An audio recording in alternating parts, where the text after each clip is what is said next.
काशी हिंदुओं का पवित्र स्थान है, जहाँ कदम कदम पर मंदिर, धर्मशालाएं एवं पाठशालाएं हैं। वहीं पर पंडित रामानंद की भी पाठशाला है, जिसमें अनेक विद्यार्थी पढ़ते थे। उन्हीं विद्यार्थियों में मथुरा का रहने वाला एक बालक भी पढ़ता था। उसका नाम कृष्णदत्त था। वह लगभग 14 वर्ष का था। काफी सुंदर युवक था।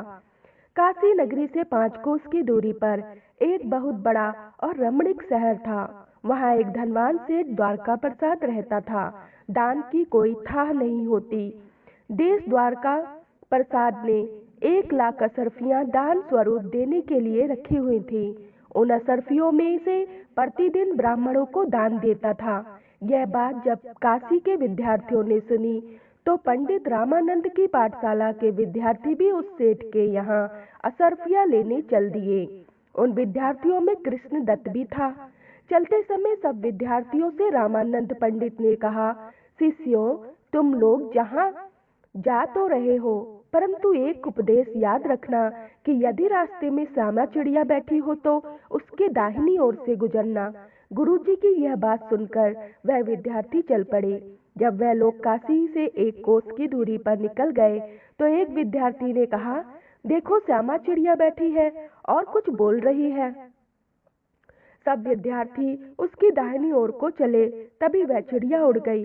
सब विद्यार्थी कुछ दूर तक उसका पीछे दौड़ के फिर सब थक कर बैठ गए, परंतु कृष्णदत्त ने कहा, मैं तो गुरुजी की आज्ञा नहीं टालूंगा, चाहे वह चिड़िया कितनी भी दूर क्यों ना जाए, परंतु मैं उसके दाहिने ही जाऊंगा। यह विचार करके जिधर श्यामा चिड़िया उड़ी उधर ही कृष्णदत्त भी चला। अचानक चिड़िया एक पेड़ पर बैठ गई और कृष्णदत्त उसकी दाहिनी ओर से गुजर गया।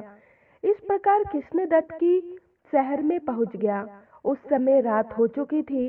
वह थका हारा सेठ के मकान पर पहुंचा, मगर उस मकान पर दरवाजा बंद हो चुका था। वह सुबह से भूखा प्यासा तो था ही, एक दुकान के तख्ते पर सो गया। ए तोते, उसी दिन शहर के राजा की बेटी, जिसका नाम चंद्रवती था, बारात दूसरे शहर से आई थी, परंतु वह दूल्हा काना था। दूल्हे के पिता को चिंता थी, कहीं मेरे काने बेटे को देखकर राजा अपनी बेटी का विवाह मेरी बेटे के साथ करने से इनकार न कर दें। इससे बारात वापस जाएगी और उसकी काफी बदनामी होगी। वह कहीं मुंह दिखाने के योग्य नहीं रहेगा। इससे उचित यही है कि किसी सुंदर से लड़के को बुलाकर उसे दूल्हे के कपड़े पहनाकर वेदी पर बैठा दे और जब फेरी पड़ जाए तब उसे कुछ देकर विदा कर दे। इस प्रकार मेरे बेटे का विवाह हो जाएगा। यह विचार कर उसने अपने मंत्री से सलाह की। यह तो आपने बहुत अच्छा उपाय सोचा है, मंत्री ने कहा। यह भेद किसी पर प्रकट नहीं होना चाहिए। तुम शहर में जाकर किसी सुंदर लड़के को पकड़कर ले आओ, राजा ने मंत्री को समझाते हुए कहा।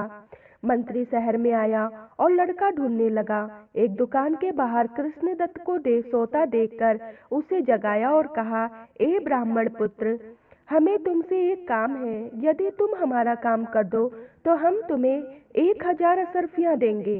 क्या काम है? कृष्णदत्त ने पूछा। आज रात हम तुम्हें दूल्हा बनाना चाहते हैं। यदि तुम्हें स्वीकार है तो जैसा हम कहें वैसा ही करो। सुबह हम तुम्हें 1000 असरफियां देकर विदा कर देंगे। मंत्री ने उसे लालच देने वाले अंदाज में समझाया। मुझे स्वीकार है। कृष्णदत्त राजी हो गया। मंत्री उसे अपने साथ ले गया और उसको दूल्हा बना दिया। बड़ी खुशी से नाच रंग होने लगा और खुशियां मनाई जाने लगी। वहाँ हिंदू समाज के मुताबिक रस्में होने लगी और राजा ने अपनी बेटी के साथ कृष्णदत्त के फेरे डलवा दिए। जब फेरे पड़ चुके तो राजकुमारी और कृष्णदत्त सोने के कमरे में चले गए। ए त्योते, उस समय कृष्णदत्त को विवाह का हर प्रकार से आनंद तो प्राप्त हुआ, किंतु कृष्णदत्त से उसके पेट की बात किसी ने ना पूछी कि तुम्हें कुछ खाया भी है या नहीं। वह बेचारा कल से भूखा था ही। जब राजकुमारी के साथ आनंद करने बैठे तो भूख ने ऐसा सताया कि उसके प्राण निकलने लगे। अंततः विवश होकर कृष्णदत्त ने राजकुमारी से कहा, राजकुमारी, मुझको इस समय भूख लग रही है, क्योंकि कल से मैंने कुछ नहीं खाया है। प्रियतम, तुमने मुझे बताया क्यों नहीं? यदि तुम मुझसे कह देते तो मैं दासियों को बुलाकर खाना खिला देती, मगर अब तो रसोई घर बंद हो चुका है। अब मैं क्या करूं? राजकुमारी चिंतित स्वर में बोली, प्राण प्यारी, चाहे कुछ भी उपाय करो, मुझे भोजन कराओ, वरना मेरे प्राण निकल जाएंगे। और तो कोई उपाय नहीं है। हाँ, कल मेरी माता ने चावल से मेरी गोद भरी थी, वह सूखे चावल अभी तक रखे हैं, राजकुमारी ने कहा। कृष्णदत्त बोला, उन्हीं को ले आओ। राजकुमारी वो चावल ले आई और अपनी पुरानी साड़ी जलाकर गंगा जल में उनको पकाया।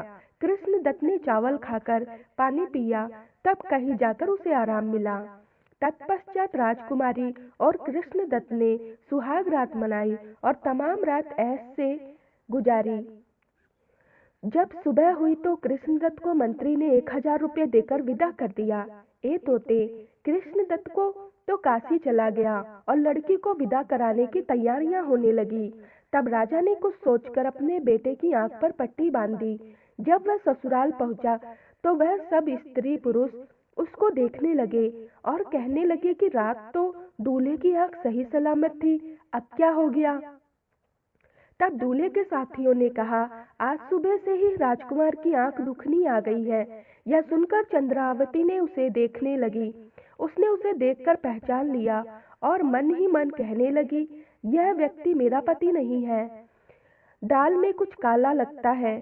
अब चंद्रावती ने अपने पिता को बुलाया और हाथ जोड़कर बोली, यह बात कहने की तो नहीं है, किंतु बिना बताए काम नहीं चलेगा, क्योंकि इससे मेरा धर्म खराब होता है।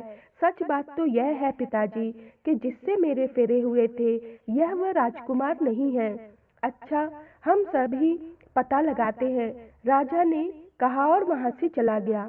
राजा ने जनवासे में से राजकुमार को बुलाकर उसकी आंख पर बंधी पट्टी खुलवाकर देखा तो पाया कि वह तो काना है। यह देखकर राजा को बड़ा क्रोध आया। क्रोधाग्नित होकर वह बोला, तुम इसी समय मेरे राज्य से निकल जाओ और उस लड़के को लाओ जिसके साथ मेरी बेटी के फेरे पड़े थे। चंद्रावती ने कहा, पिताजी आप क्यों चिंता करते हैं? माता पिता तो जन्म के साथी हैं, कर्म के नहीं होते, इसमें आपका क्या दोष? मैं एक प्राचीन कथा आपको सुनाती हूँ। भद्रपुत्र नामक एक शहर था, उसमें प्रेमदत्त नामक सेठ रहता था, जिसके 7 लड़के थे। भगवान की करनी ऐसी हुई कि उसके 7 बेटे और 6 बहुएं मर गई, केवल छोटी बहू जीवित बची। सबसे छोटे लड़के की बहू गर्भवती थी। अपने घर का ताला लगाकर वह अपने मायके चली गई, क्योंकि मकान में एक प्रेतात्मा ने निवास कर लिया था। उस स्त्री के यहाँ एक लड़का पैदा हुआ। वह एक दिन अपनी आयु के बच्चों के साथ खेल रहा था कि एक लड़के ने ताना दिया कि हम तुम्हारे साथ नहीं खेलेंगे, क्योंकि तुम अपना घर बार छोड़कर अपने मामा के टुकड़ों पर पल रहे हो। यह सुनकर सेठ के पुत्र ने बहुत क्रोध आया। वह अपनी माँ के पास आया और पूछने लगा, हमारा घर कहाँ है माँ? माँ बेटे की बात सुनकर आश्चर्यचकित रह गई, परंतु लड़के ने कहा, यह मेरा घर नहीं है। लड़के की नानी और मामा ने भी बहुत समझाया कि बेटा यही तुम्हारा घर है, किंतु लड़का नहीं माना। या तो मुझे मेरा घर बता दो, वरना मैं जहर खाकर मर जाऊंगा। लड़के ने जिद पकड़ ली थी। बेटे की जिद देखकर माँ ने कहा, बेटे हमारा घर तो भद्रपुर में है, उस घर में एक प्रेतात्मा रहने लगी है। उसने हमारे घर के सभी सदस्यों को मार डाला है। अब मैं अकेली रह गई थी। उस समय तू मेरे गर्भ में था। मैं तेरे प्राण बचाने के लिए उस घर में ताला लगाकर यहाँ चली आई। इससे आगे वहाँ का हाल मुझे नहीं मालूम।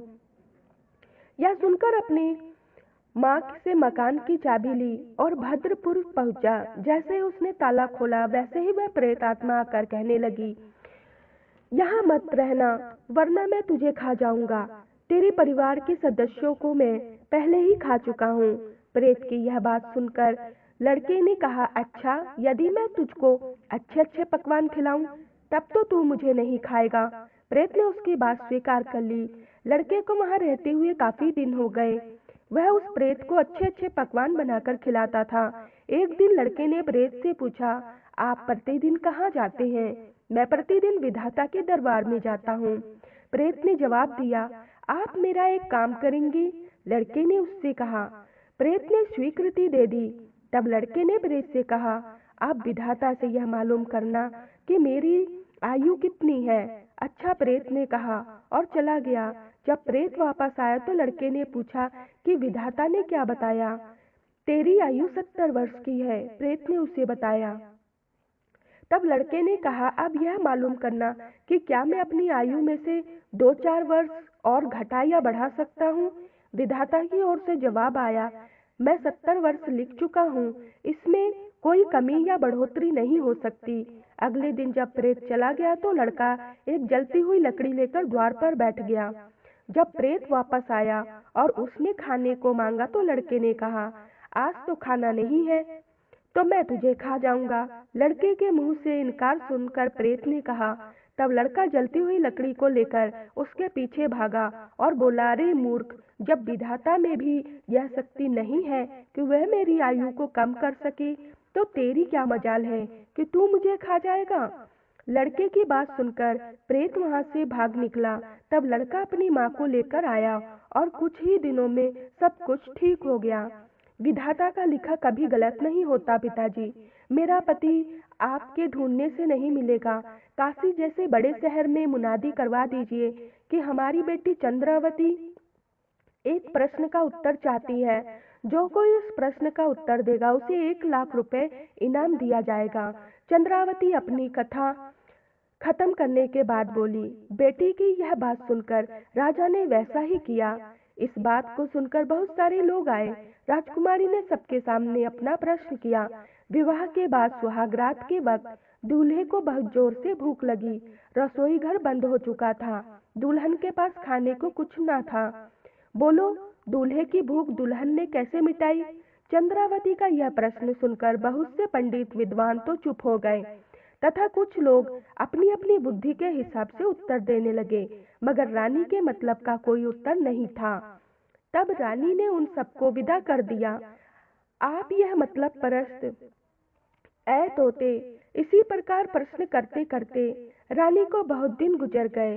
एक दिन कृष्णदत्त ने भी सुना कि रानी चंद्रावती किसी प्रश्न का उत्तर चाहती है और जो कोई उस प्रश्न का उत्तर देगा वह उसको 1 लाख रुपए पुरस्कार में देगी।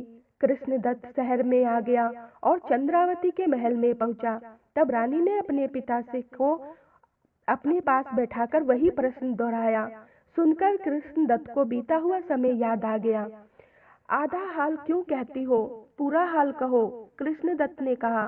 कृष्णदत्त की यह बात सुनकर रानी चंद्रावती चौंक पड़ी और सोचने लगी कि हो न हो यही मेरा पति है, क्योंकि इसको क्या पता कि मैंने आधी बात कही है। तब रानी कृष्णदत्त ने बोली, मुझे तो इतना ही प्रश्न मालूम है। यदि आपको आगे को मालूम हो तो आप प्रश्न पूरा कर दीजिए।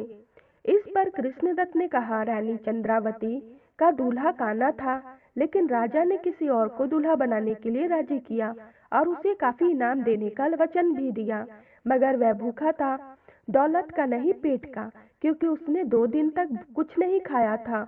उसी भूखे को दूल्हे का लिबास पहनाया और राजकुमारी के साथ विवाह के फेरे डलवा दिए।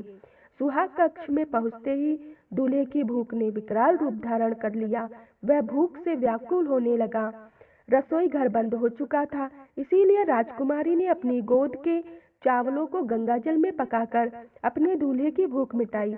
यही प्रश्न भी है और जवाब भी। कृष्णदत्त ने विस्तार से प्रश्न और उत्तर दोनों दे दिए। कृष्णदत्त का प्रश्न और उत्तर सुनकर चंद्रावती ने अपने पिता से कहा, पिताजी, यही मेरा पति है। राजा ने कृष्णदत्त की खूब आवभगत की। चंद्रावती ने भी अपने पति की खूब सेवा की। दोनों में बहुत प्रेम हो गया। एक दूसरे के बिना चैन नहीं पड़ता था। एक दिन कृष्णदत्त ने सोचा, जब से माता पिता छूटे हैं तब से उनका कुछ पता नहीं, अब उनको देखना चाहिए, किंतु कठिनाई यह है कि रानी को कैसे ले जाऊं। जब वह मेरे साथ रानी को देखेंगे तो कहेंगे कि तूने क्षत्रिय की बेटी से विवाह किया है, इसीलिए वो मुझे घर से निकाल देंगे, और यदि रानी के बिना जाता हूँ तो वो यह स्वयं वहां पहुंच जाएगी। यह विचार करके उसने तलवार से रानी चंद्रावती को मार डाला और स्वयं बहुत सा धन दौलत लेकर अपने देश को चला गया। ए तोते, जरा नजरें ऊंची करके उत्तर दे कि रानी ने कृष्णदत्त के साथ वैसा व्यवहार किया था। तब तोते ने कहा, ए मैना, मैं तेरी इस कथा का उत्तर देता हूँ और तुझे बताता हूँ कि नारी जाति की सबसे ज्यादा बदजात होती है। तू जरा ध्यान लगाकर सुन।